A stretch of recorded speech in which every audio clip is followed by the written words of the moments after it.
Francisco, buenos días, ¿cómo estás? Pero espectacularmente, Benjamín. Muy bien. Francisco es la demostración del optimismo, a pesar de que las cosas anden mal, en materia económica, en materia de seguridad, en materia de calidad democrática, siempre mantiene el optimismo. ¿Qué te vuelve optimista, Francisco? Mira, tengo un principio instalado casi que en el ADN, que a medida que aumenta la dificultad, solo tengo un recurso, que es aumentar el compromiso, aumentar la fe. Porque lo externo solamente puedo manejar si incremento la fuerza interna. Y yo soy un convencido que tenemos una fortaleza y capacidades extraordinarias todos los seres humanos.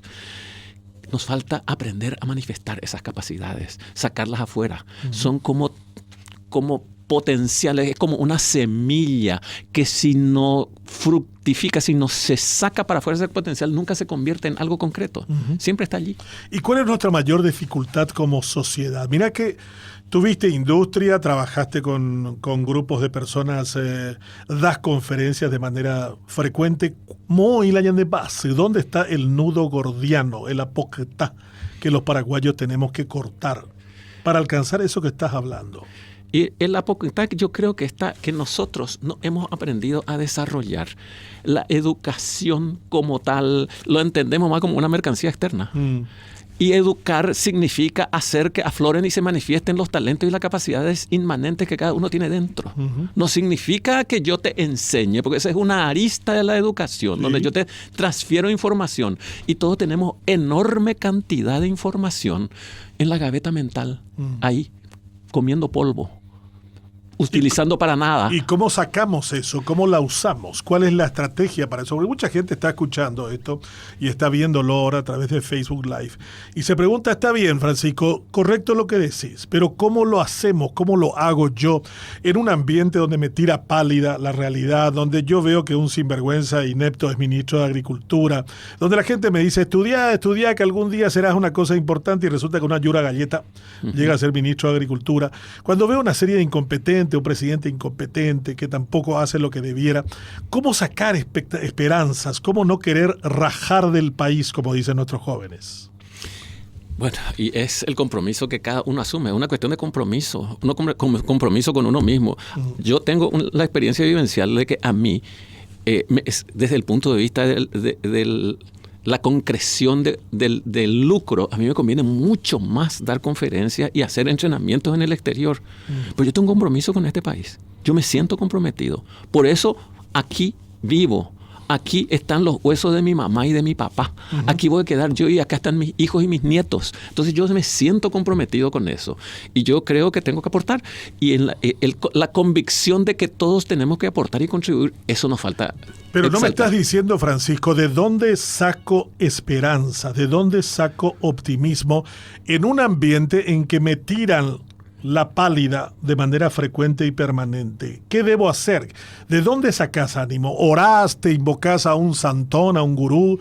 ¿Te metes una cosa por la mano de color rojo, el señor de Bonfín? ¿Qué haces? De la convicción profunda de mis capacidades, de las capacidades de mi ser. ¿Querés que te diga? Porque yo si bien soy creyente, pero creyente dentro de una convicción de que yo soy tú eres yo, y todos somos uno. Un concepto de alteridad. Y que todos podemos trascender. Pero si me preguntas, Benjamín, ¿de dónde se saca? Yo tengo que decirte que yo soy un sobreviviente eterno. Y seguramente lo desarrollé de una manera natural, al punto de que nunca me cuestioné cuál es la fuente donde yo abrevo esto, donde yo me nutro de esto. Porque yo a medida que está el problema. Y digo, yo sé eso, por eso te preguntaba eso. Y bueno, una convicción porque hay profunda gente que dice, acerca de mis capacidades. No tengo ninguna chance, mejor me quedo a dormir más. Total, no tengo luego ganas de salir de esto porque me da una pálida la sociedad. Resiliencia es una palabra que también se usa mucho. Así la es. Capacidad de aguantar. Pero la capacidad de aguantar y de sobreponerse es lo importante. Y de seguir la marcha y de sacar conclusiones de aprendizaje de esas dificultades y seguir para adelante. Mira que esa es la famosa. Mira, Cuando en Davos se Sí. hizo la Convención Internacional evaluando la educación del milenio, Sí. se llegó a esta dramática conclusión, Benjamín, vos que sos ducho en todos los temas educativos, que la educación fracasó en el milenio porque se orientó al bienestar, al bien tener, y se ignoró el bien ser. Y entonces tuvimos una explosión tecnológica y la mayor cantidad de guerra, de depredaciones y de violencia en el mundo, porque la gente no está educada para desarrollar capacidades de su ser, el bien ser, y es el ser el que sostiene al hacer y el que apuntala el tener. Entonces nosotros apuntamos ¿Y qué es lo que mucho. tenemos que trabajar más entonces ser, ¿Y cómo apuntalamos el ser paraguayo? El ser paraguayo, y bueno, apuntalamos con educación. No hay otra. Tengo una persona en línea. Buenos días. Se fue. Con nosotros Francisco López, industrial, motivador, optimista, empedernido. Gente que todos los días nos dice, bueno, nos puede ir mejor a pesar de que nos va muy mal. Yo recuerdo un industrial llamado Rubén Mujica. Una vez le pregunté cuando la situación económica andaba mal, me dijo, ya sope bella jata, me dijo. No sé si eso fue como una especie de esperanza, pero el paraguayo tiene esa concepción de decir, a pesar que me va muy mal, voy a irme hasta el fondo para ver de dónde puedo emerger y de dónde puedo sacar expectativas positivas. Tengo una persona en línea. Buenos días. Buenos días, ¿cómo está, doctor? Muy bien. Gracias a Dios. ¿Alguna pregunta para nuestro invitado Francisco López? Me gustaría, por ejemplo, anoche he visto en el noticiero que un muchacho le estaba a patada limpio y después saca un puñal y le saca un mechón de su cabello a la periodista y el supuesto agresor ahí. O rápido, pea. Ahí me piden. Esa es mi pregunta para el señor. Bueno, pero esos tipos de violencia ocurren en todas partes. La cuestión es ¿por qué destacamos, dice usted? ¿Por qué la prensa le da mucho relevamiento a eso? Relevamiento, doctor. ¿Por qué decimos supuesto? No, Sí, por supuesto. Supuesto porque hasta que no haya una condena, la palabra supuesto significa que solo el que puede condenar es un magistrado. Lo que vimos está mal, pero es el magistrado el que tiene que decir está mal y necesita una condena de tanta cantidad de tiempo. Entonces, como escuché al señor que era muy creyente, entonces ya aplicaban la ley de Dios, entonces ya aplicaban. Me alegro de escucharlo. Gracias a usted. Francisco, una cuestión que también surge mucho en estos tiempos de necesidad económica. ¿Por qué está frenada nuestra economía? Y está frenada principalmente por dos razones. Uno, falta de confianza institucional, estructural, y segundo, inseguridad. Mira, yo creo que la seguridad es el primer y principal bien económico. No estoy de acuerdo con eso. El primero y principal. Y acá todo el mundo está en inseguridad, no solo en términos de violencia, de secuestro, inseguridad jurídica, inseguridad institucional. Nadie sabe muy bien lo que va a pasar mañana. Y entonces ese es un escenario que frena cualquier deseo de invertir para progresar. Siempre fuiste un industrial en estos temas, es decir, ¿qué piensa ahora el inversor? ¿Qué estará diciendo en este momento a la hora de decir invierto en mi fábrica, mejoro tal cuestión? Ahora todo el tema es reducir gastos, echarle a fulano, vamos a tener que reducir el personal. Hay otros que dicen lo político influye demasiado en lo económico. Pero en el caso de Italia, por ejemplo, un país permanentemente en crisis política, lo político terminó yéndose en paralelo a la economía. La economía italiana sigue creciendo, sigue el inversor italiano, Fiat compró Chrysler en Estados Unidos, sigue siendo una marca de éxito. O sea, ¿por qué no se puede separar en el Paraguay el empresario, el inversor del Estado?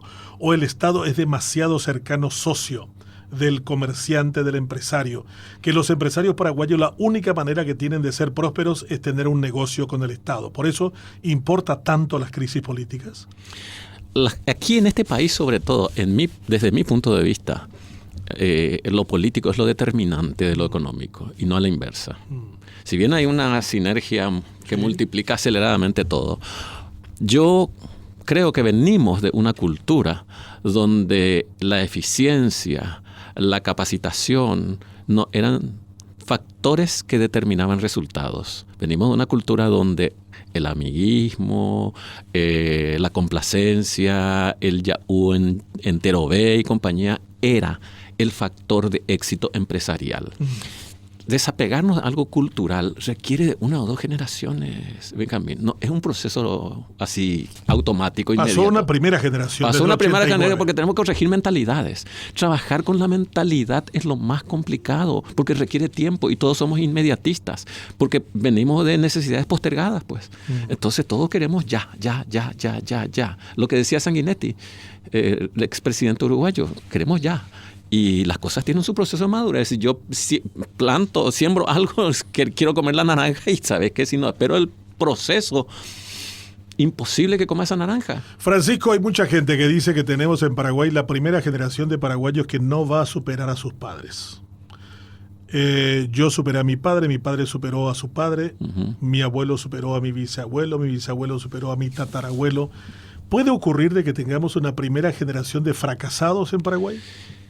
Yo diría de fracasados, no, pero estoy bastante cercano a ese razonamiento de que estamos en un proceso involutivo, donde o hay un estancamiento, un amesetamiento, o estamos en una disminución de los hijos respecto de los padres. Pero eso yo no veo tanto como responsabilidad de los hijos, si bien no las excluyo, sino de los padres.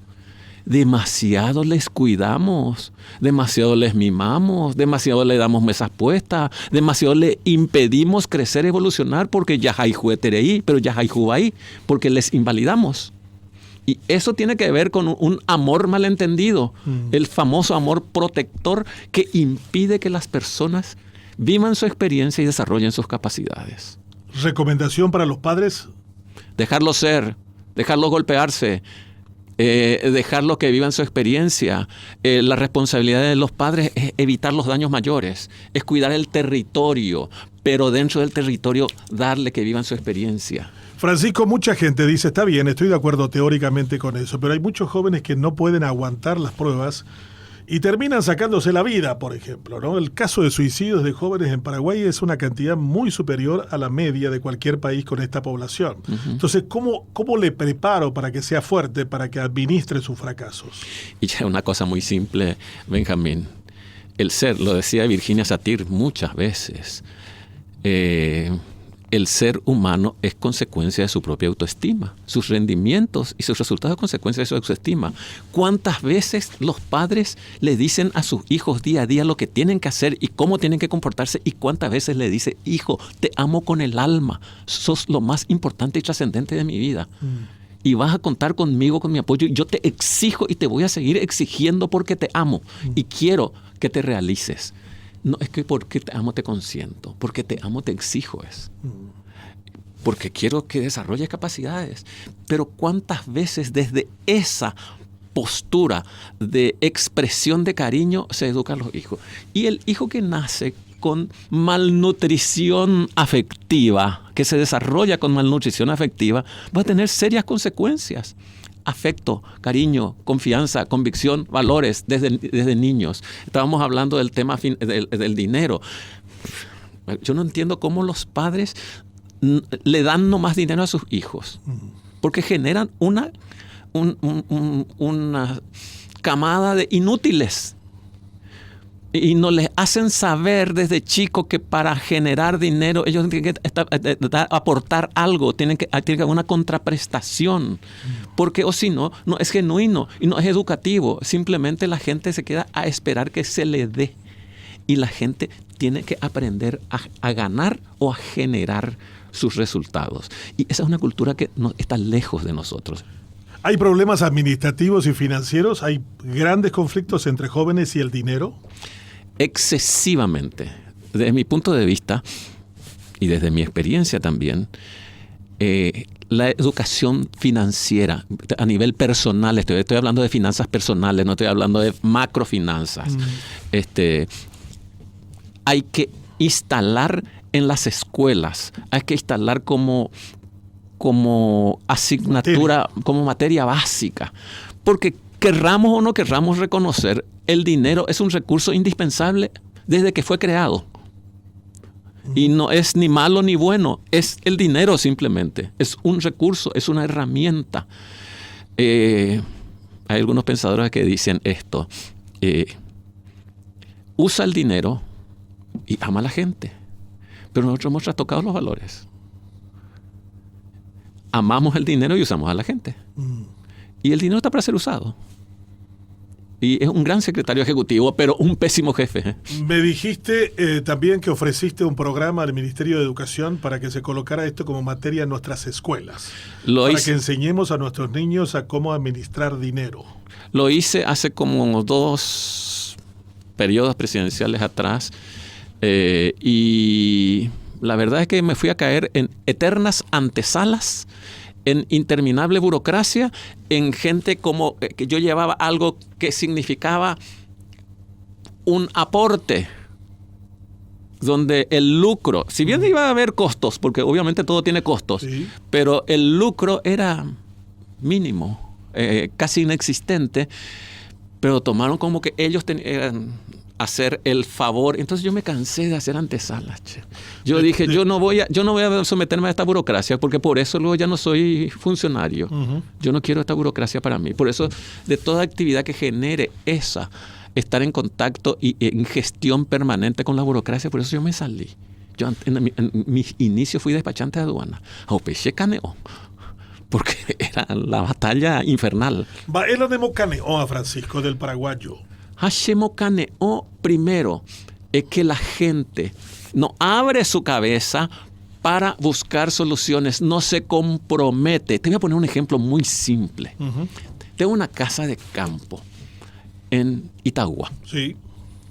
Y estuve en el exterior y como un mes no me fui. Ñanan, deja ya por ahí. A la encargado o cobra todos los meses. Entonces le dije, da y gusto a Yuko Ape. Cada vez quiero menos venir aquí. Voy a terminar vendiendo a corto plazo esto, porque ya no me hallo al vender. Porque antes venía a mi casa de campo y acá me encuentro con que vos, que cobrás por esto, no amás esto. Entonces yo siento que aquí no hay amor, aquí no hay cariño a esto que se hace. Hay simplemente el ojeo, o utajina la jefe, añamo potigua, No hay ese deseo, ¿qué voy a hacer más? ¿Cómo voy a hacer mejor? ¿Qué voy a hacer para que esto sea cada vez más agradable, más grato y yo pueda pedirle un aumento razonable y justificado a mi patrón? Francisco López con nosotros aquí en los estudios de Libre. Marcelo Aníbal Torre dice, por fin, Benjamín, concordamos. Saludos a Francisco.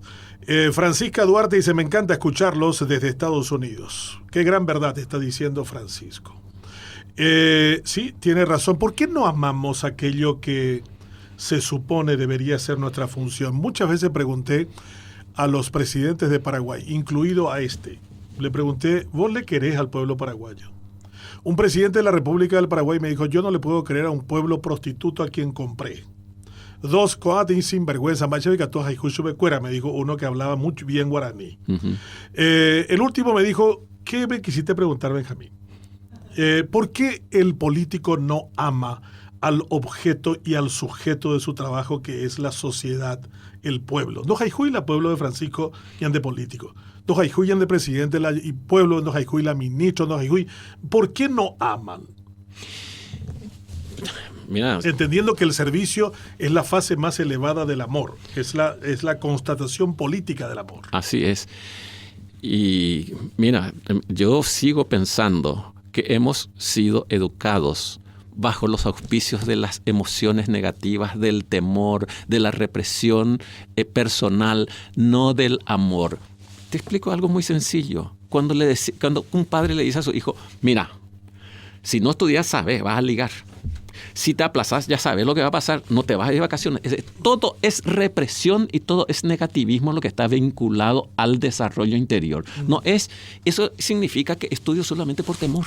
No enseñamos a amar el estudio, no enseñamos a amar lo que hacemos, no enseñamos a amar la evolución y el crecimiento, enseñamos a temer lo que nos puede pasar si eso no acontece.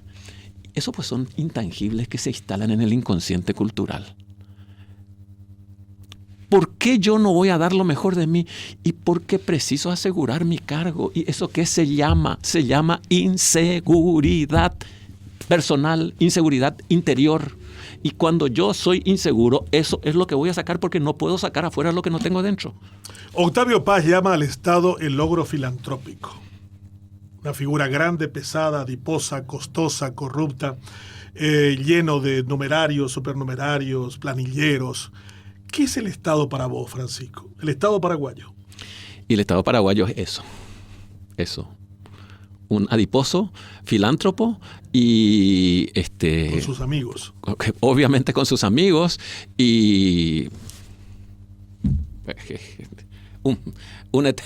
ese es el Estado, lo que acabas de definir, ¿no? Coincido plenamente con esa. Yo suelo decir que no tenemos el gobierno que merecemos, sino que tenemos el gobierno que se nos parece.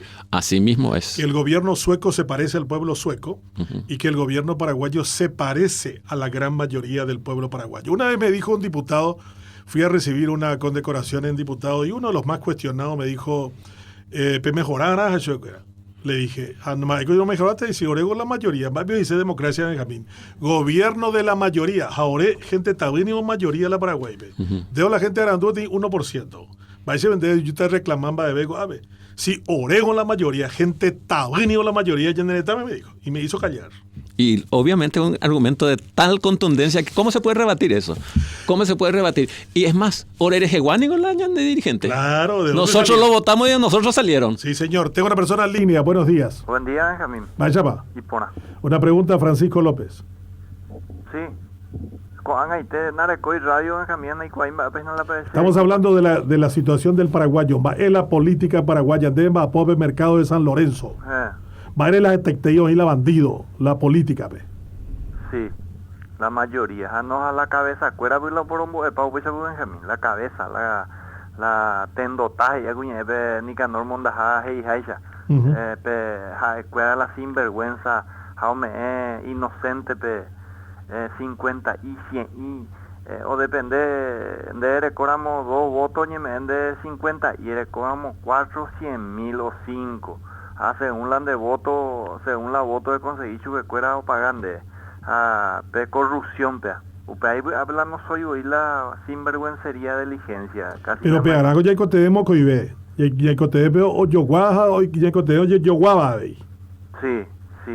No, pero después de negocios, si es que te lado donde ofrecer al otro o rechazar. Pero no y coyamos algo y nunca, sistema, pero no usamos algo y más vea, no íbamos ambas veces, más que en vez de que oye invertí en otra cosa mi plata o mía. Correcto, gracias a usted por su participación. En educación andamos mal, Francisco, entonces. Muy mal. ¿Y en la estructura familiar? Y yo creo que ahí es donde se mama educación. No es en las clases. En las clases se imparte conocimientos, instrucciones, pero se desarrollan algunas habilidades específicas con el objetivo específico de ser buen abogado, de ser buen economista, de ser buen plomero, pero la educación integral. Benjamín, yo no soy solo buen economista, por ejemplo. También tengo que ser buen papá, también tengo que ser buen hijo, también tengo que ser buena pareja, también tengo que ser buen abuelo, tengo que ser buen ciudadano. Y eso obviamente no se aprende en las aulas. No sé si te puedo decir, ¿fuiste industrial o sos industrial todavía? Fui industrial. Yo admiro mucho al industrial porque tiene que enfrentarse con una serie de imponderables. La energía eléctrica, el mecánico de sus máquinas, el operador de sus máquinas, el proveedor de los insumos, el que genera el nuevo producto. ¿Por qué cuesta tanto? ¿Por qué nunca tuvimos revolución industrial en Paraguay, Francisco? Primero porque no hemos tenido mercado. Un mercado muy pequeño, con fronteras muy permeables y además con una acendrada cultura de corrupción. Entonces es demasiado difícil ser industrial. Es más fácil ser el industrial de los amigos, del amiguismo, que ser el industrial de la producción. Y eso es muy complicado. ¿Qué te enseñó eso en tu experiencia?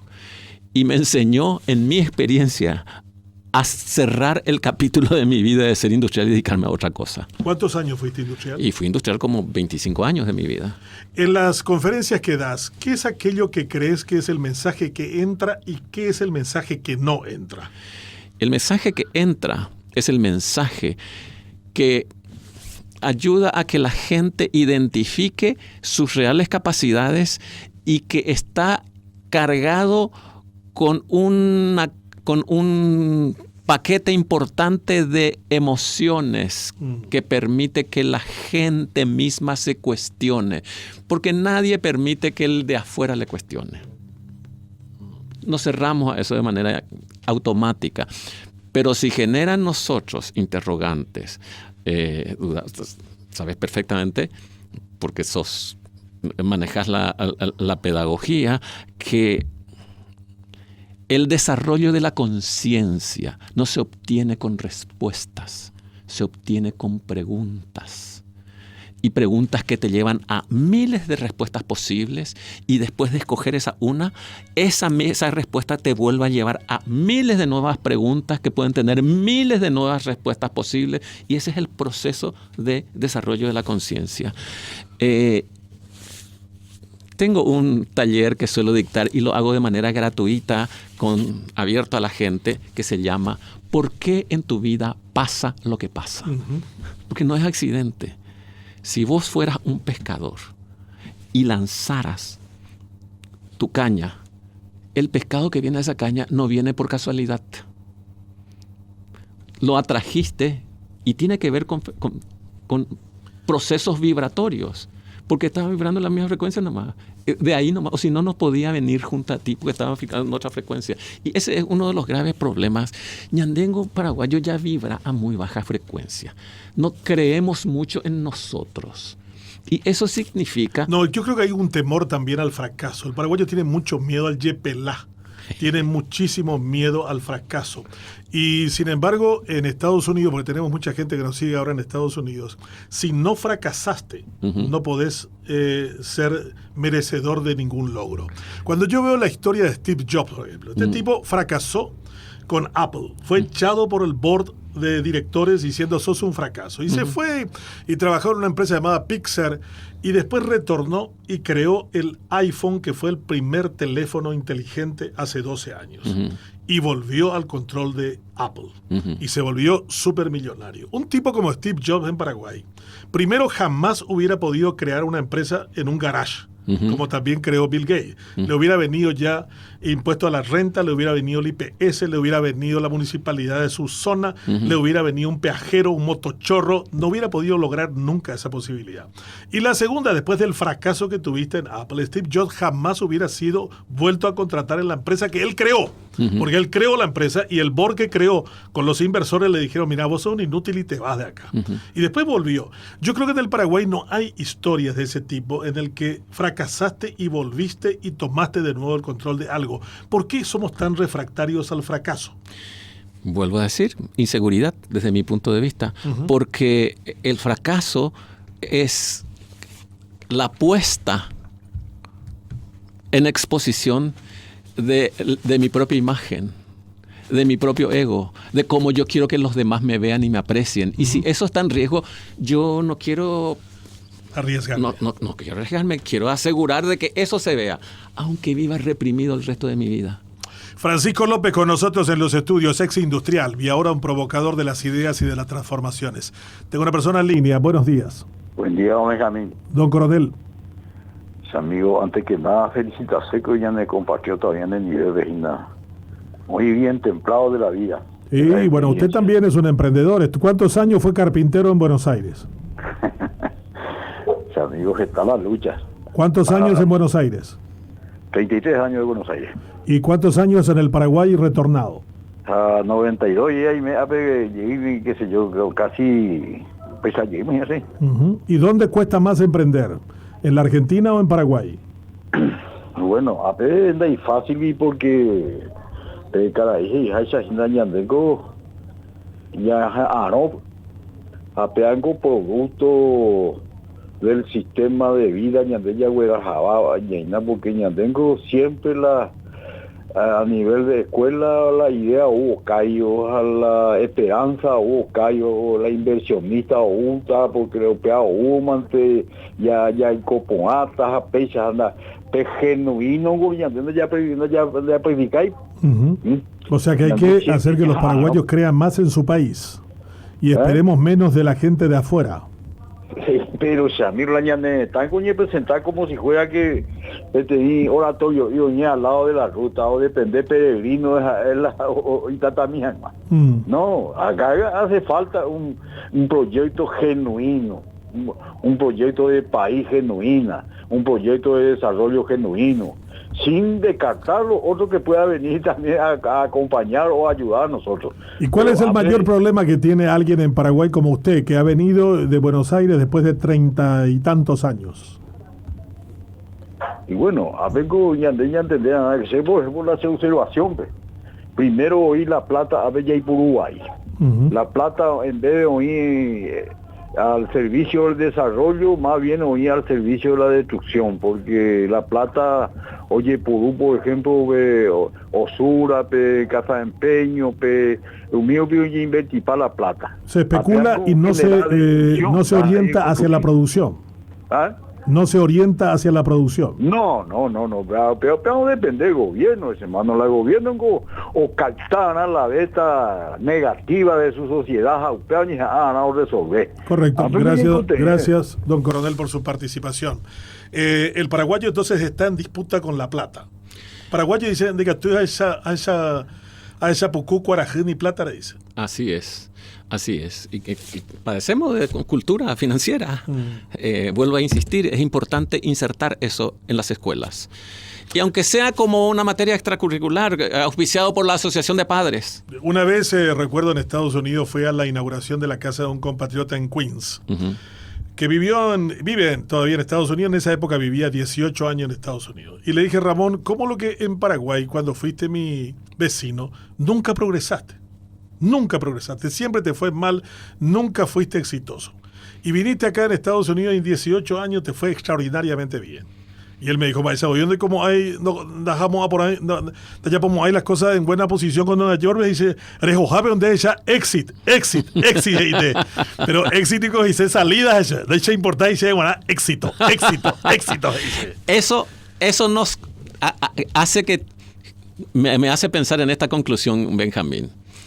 En la vida debemos todos dejar de esperar de los demás, del Estado, del gobierno, del papá, de la mamá, y hacernos cargo de nuestra propia vida. Esa es la asignatura y esa es la educación hacia la que hay que orientar.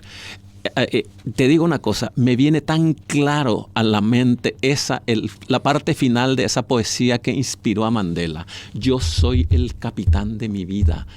Yo soy el amo de mi vida. Yo soy el capitán de mi destino. Qué lindo. Eso es lo que tenemos que instalar. Empoderamiento de la gente, conciencia de que son recursos importantes y que son posibilidades que tienen que expandirse y desarrollarse.